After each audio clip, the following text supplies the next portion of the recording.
Hi guys, it's Shira. I wanted to go over a little bit more about the questionnaire that you all took. So I know a lot of you are like, okay, I got an 18 or I got a 25 or whatever, and you really don't know what that means, which is okay because that's why I'm here.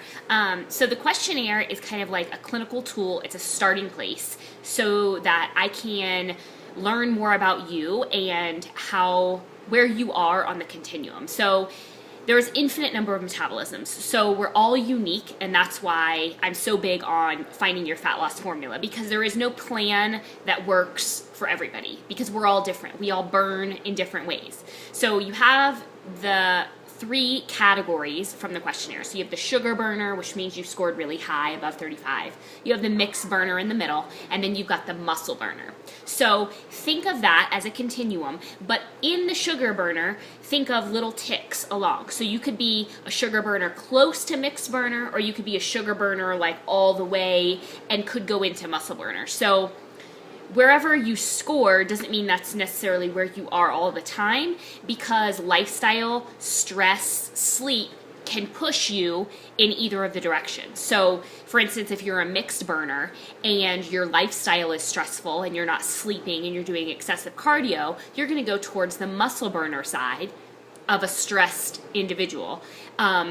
But if you are a mixed burner and you're eating, you're overeating, you're binging, you're eating tons of carbs and sweets, you're going to go towards the sugar burner. So it's kind of like a continuum to help me help you where you are. But at the end of the day, you're the detective and you know your body, and when you're monitoring your HEC or your HEC, that's going to tell you kind of what you need to play with and where you need to go. So I just wanted to go over sugar burners are people who tend to be overweight. They don't always have to be, but they have a good amount of muscle, but they also gain weight very easily. And they are usually insulin resistant, meaning they burn sugar first. So they are craving food. They live to eat. They love to eat. They just like to eat. Now, if you score there and you're like, that's not me, that's okay. You could be the muscle burner who's going into the sugar burner based on the stress. So then you've got the mixed burner, and that's kind of like the happy medium people, not usually too overweight or too thin. They kind of respond to different programs easily, and mainly the mixed burners, we play mostly with the carbs there. But the thing with the mixed burner is, you're there, but then the lifestyle gets in the way and you go towards the stress, or you start to overeat and you go easily to sugar burner. So mixed burner is a good place to be, but you can easily go in either direction.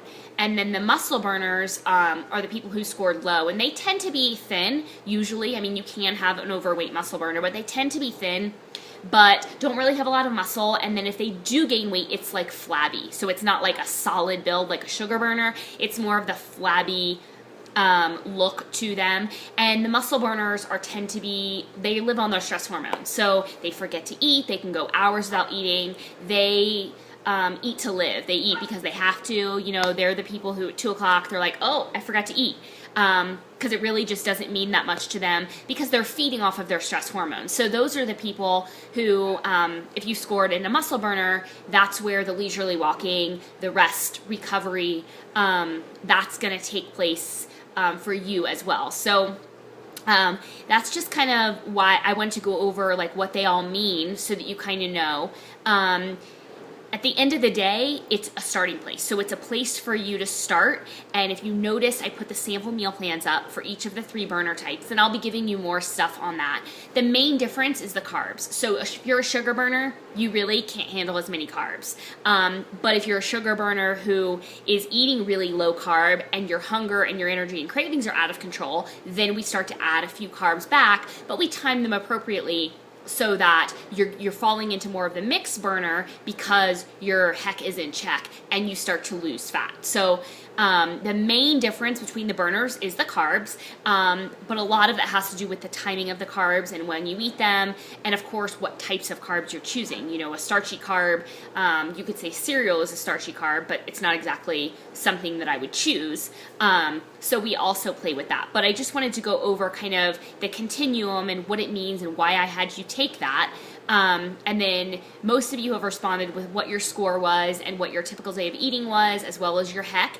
And I gave you some feedback and some kind of starting places to start with. So let's start there. And then, of course, if you have any questions, post them in the group.